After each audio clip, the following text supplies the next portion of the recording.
In New York today, new video of Wendy Williams with the NYPD at her side. Wendy, how you feeling today? I know you said that you needed help. Okay, stop everything. Wendy Williams is back. Not a rumor, not a sighting from a fan in a department store. I mean, she is actually back. And she is furious. After years of being locked away, silenced, and left for dead in the eyes of the public, Wendy has reportedly done something nobody saw coming. She has allegedly compiled a list. A list of names, people in the industry, faces we all know. And she is claiming that these are the people who infected her. Yes, you heard me right. Infected her. Not just hurt her feelings or stole a job opportunity. We are talking about something much darker. Wendy is now suggesting that her dramatic health decline wasn't just bad luck or poor choices. She is pointing fingers at specific celebrities and industry power players, saying they did something to her, something physical. And just when everyone thought she was too weak to fight back, she found a way to leak that list to the public. The internet is absolutely on fire right now. People are trying to decode who is on it, who is safe, and who should be terrified. But here's the real question everyone is afraid to ask. Did someone actually try to silence Wendy Williams permanently? And if they did they almost succeed?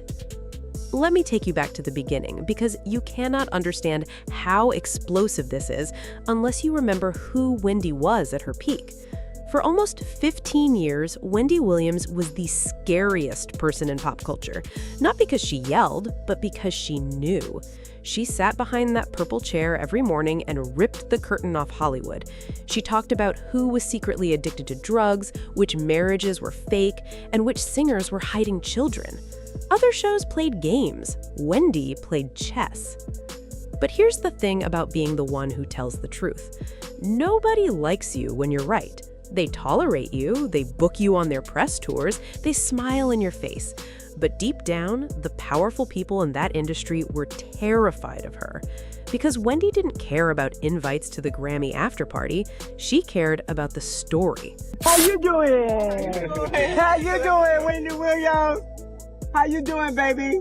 You look good. She grew up in New Jersey as a serious radio journalist before TV turned her into a household name. She knew how to verify information. She knew how to wait for the right moment to drop a bomb. And she dropped a lot of bombs. Over the years, she publicly dragged everyone from Beyoncé's father to Mariah Carey's ex-husband. She joked about secret surgeries, hidden affairs, and financial frauds before anyone else had the courage to say a word. But that lifestyle, the pressure of being hated and loved at the same time, started to crack her armor. We watched her stumble on air. We watched her forget names. We watched her slur words and blamed it on her Graves' disease. But what if the health issues weren't entirely natural? What if they were encouraged? Because here's where the story turns ugly. Before the guardianship, before the dementia diagnosis, before she disappeared completely, Wendy started complaining about strange symptoms, fatigue that didn't make sense, brain fog that felt like someone was scrambling her thoughts. She told friends that she felt like her body was shutting down, but doctors couldn't find a clear reason. And yet, the jokes kept coming. Late-night hosts mocked her, social media called her washed up. Meanwhile, according to sources close to her team, Wendy was privately telling people that she thought someone was messing with her. At first, people thought she was being paranoid. You know how it goes. A celebrity gets sick and starts looking for enemies under the bed. But then, the guardianship happened. A woman named Sabrina Morrissey was put in charge of Wendy's life, money, and medical care. And suddenly, Wendy's son, Kevin Hunter Jr., started screaming that something was wrong. He said his mother wasn't just sick. He said she was being isolated, blocked from seeing family, fed medication that made her sleep all day. And when Kevin tried to go to court, the system ignored him. They called him a greedy kid. They said he wanted her money. I feel like the Guardian has not done a good job of protecting my mom. As long as she has people around who are yes people, I know that she's not getting the help that she needs or getting better. I'm afraid that she could die. I've got so much money. I want it for my son. But Kevin kept fighting. And now, weeks after Wendy resurfaced looking shockingly coherent and sharp, the whole story has flipped. Because Wendy didn't just come back to sell a t-shirt or wave at a camera, she came back with receipts. Reports are swirling that Wendy provided a specific document to her legal team, a handwritten list. On that list are the names of celebrities she claims visited her or had access to her in the years leading up to her collapse. And next to some of those names, she allegedly wrote a single word: infected.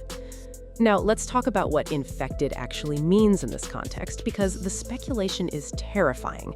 Some people think Wendy is speaking metaphorically, that these celebrities infected her career with lies or sabotaged her deals. But others, and I am leaning this way too, believe she means it literally, as in she believes she was intentionally exposed to something that damaged her brain or her nervous system. And I would honestly like to sue my family, to be totally honest with you. I also would like to be able to share my story with the world and what they did to me, instead of it being a hush-hush secret to benefit all of them. I want to be able to be heard on what they did to me. By making me keep this in for so long is not good for my heart. I've been so angry and I cry every day. It concerns me. I'm told I'm not allowed to expose the people who did this to me. For my sanity, I need you, to the judge, to approve me, do an interview where I can be heard on what they did to me. And actually, I have the right to use my voice and take up for myself.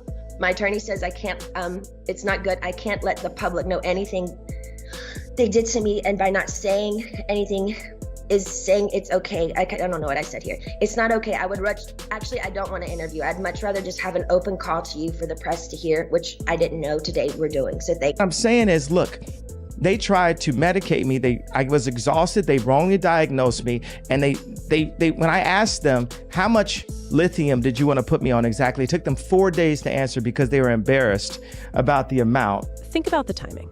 Right before Wendy got really bad, she was planning a massive comeback. She was talking about a tell-all interview where she was going to name names regarding the Sean Diddy Combs situation. She had already been one of the few journalists who questioned the Cassie Ventura narrative years before the public saw the hotel video. Wendy knew things. And in Hollywood, knowing things is the most dangerous weapon you can carry. The story about Wendy Williams. She got fired from Hot 97 because she had a picture of Puffy. So if you don't mind, give me the story from your point of view and what was in the picture. We were in Cancun. For whatever reason, dude was playing with Puff. He went behind him and grabbed his trunks and pulled them down. Some girls that was taking pictures. They took that picture and emailed it back to Wendy Williams. Wendy Williams said she had him in a compromising position and like it was gay, something like that. She was gonna put it out. Wendy had shown people that email. Puff told Hot 97 if they didn't get rid of her before he got back in New York, that they was not gonna get any music from any of his friends, any of the record labels executives that was cool with him. Everybody was gonna boycott their station. We was out in LA for about 3 days before we landed back in New York. Wendy Williams was in the radio station in Philly. She was fired. We come from a very homosexual era of hip hop as well.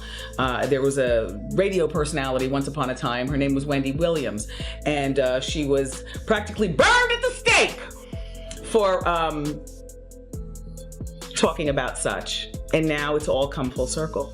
There were many situations, none of which to talk about, but there were many situations back in the day in my career, and it's all coming full circle. So, imagine you are a powerful celebrity with secrets that could end your career.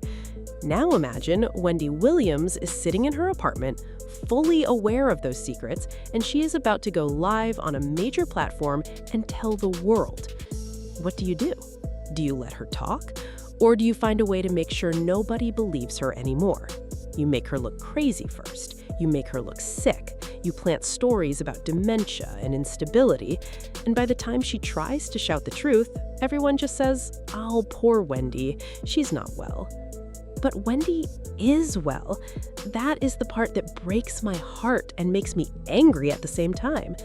In recent footage, Wendy is walking on her own. She's talking in full sentences. She's cracking jokes. She even commented on Diddy's legal situation recently, saying that she had been warning people about him for years. That doesn't sound like a woman who is permanently incapacitated. That sounds like a woman who woke up from a nightmare and realized someone tried to steal her life while she was sleeping. I must say it's been a long time coming. Yeah. And I want to just tell you how proud I am of you. Because I don't think you get enough credit for being the first one to really cover our culture. You know, hip hop culture and also hip hop celebrities shedding light on our culture and our people. And thank you very much. Let me pause here and get emotional for a second, because we need to talk about what this did to her family. Her son, Kevin Jr., spent years being dragged online. People called him a vulture. They said he was exploiting his mother's illness for TikTok views. He lost friends. He lost job opportunities. He watched his mother disappear behind a legal wall that he could not break, no matter how hard he clenched. Imagine knowing your parent is in danger, but having a judge tell you that you don't have the right to see them. Imagine watching strangers control your mother's medication while you sit in a parking lot crying. That is real pain. That is not drama for a reality show. That is a son watching his mother die in slow motion while the world laughs. Puffy wants Cassie back. Oh, it's been all over social media. Puffy posted a picture of Michael Jackson's song, Lady in My Life, and wrote, if anyone sees Cassie this weekend, please tell her to listen to this song 100 times. I suggest don't use social media, though, to reach out. I think this is a grand overture from Puffy. I don't believe he really wants her back. I believe he probably treated her at some particular point like a possession, like a possession. And if you really care, then you'd reach out privately, not publicly. Real bad blood. The worst blood. The worst blood. You almost wanted to run you out of New York at one point, right? Well, not run, like push you out of New York at one point. He had you ran out. You give him full credit for that? Okay, cool. He had you ran out of New York. And Wendy? She lost years of her life that she will never get back. She missed birthdays. She missed the chance to rebuild her brand while she still had the energy. She sat in facilities where she says she was over-medicated to the point of drooling on herself. And all the while, the people she claims infected her were walking red carpets, winning awards, doing interviews where they pretended to be sad about her condition. It makes you sick to your stomach, doesn't it? But here is the twist that nobody expected. Wendy outsmarted them. While she was supposedly too far gone to speak, she was quietly working with a small, loyal team to preserve evidence. She kept journals, she recorded voice memos, she saved text messages. And now that she has enough legal power to fight back, she is releasing that information in waves. The list that leaked is just the beginning. According to insiders, she has specific dates, specific locations, and specific claims about what was done to her. As the mother of a now 16-year-old. Who I met backstage, He did? He's a great young man. Oh, thank you. Yeah. You represent a lot. Now, I am not going to sit here and pretend I know every name on that list. The full document has not been made public yet, probably for legal reasons. But the rumors are pointing toward a mix of reality TV stars, music executives, and at least one A-list actress who has a squeaky clean public image. People are already scanning Wendy's old interviews looking for clues. In one episode from 2018, she joked that a certain singer puts things in people's drinks to keep them quiet. Everyone laughed at the time. Nobody is laughing now. And let's not ignore the elephant in the room, the guardianship system itself. Just like with Britney Spears, we are seeing a pattern where successful, outspoken women are put into legal cages right when they become inconvenient. The system is supposed to protect vulnerable people, but when the guardian has financial incentive to keep you sick, and when the doctors are paid by the guardian, there is no check and balance. You know I have lymphedema. You know what that is, correct? I know. Okay, you don't know lymphedema? All right, I'll show you. Okay. Are you ready? Sure. Okay. Lymphedema is this. Do you see this right here? Look. Okay. No, look closely. Right. Hold up, please. Look, hold up. I can't hold it higher. Do you see? Yeah, we can see. Yeah. Okay, do you see this? Yeah. All right, it's up and down. Okay. Okay, that is, I can only feel maybe 5% of my feet. Wendy allegedly tried to fire Sabrina Morrissey multiple times. Every attempt was denied. She was a prisoner in her own body, in her own bank account, in her own name. You want to know the most heartbreaking part of this whole thing? Wendy said in a private conversation that was recently leaked that she used to pray at night that someone would just listen to her, just one person with power. She said she would watch her old show on YouTube and cry because she missed the woman she used to be. That woman had fire. That woman was feared.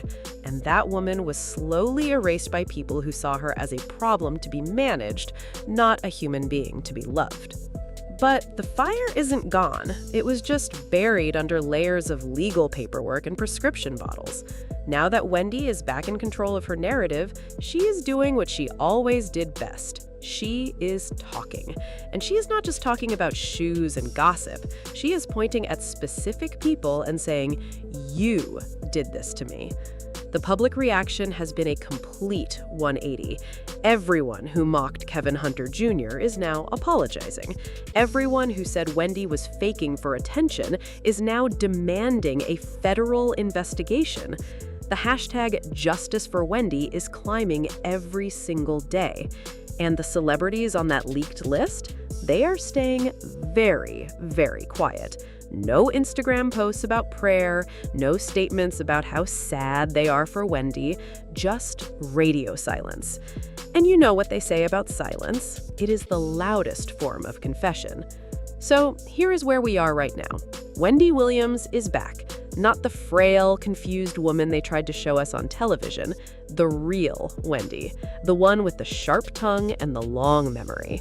She has a list, she has a lawyer, and she has nothing left to lose. When you've been to the bottom, when you've lost your career, your freedom, and almost your life, you stop being afraid of the powerful people who put you there. Wendy is no longer asking for permission to speak. She is simply speaking. And if you are one of the people whose name is written on that paper, you should be very, very worried. Because the quiet ones are always the most dangerous. But Wendy Williams has never been quiet. She has just been waiting for the right moment to turn the microphone back on. And now she is screaming. Do you believe Wendy was deliberately infected by people in the industry? Or is this a tragic case of a sick woman looking for answers in the wrong places? Drop your thoughts below. And whatever you do not miss the next video, because when Wendy starts dropping those names out loud, there is going to be nowhere left to hide.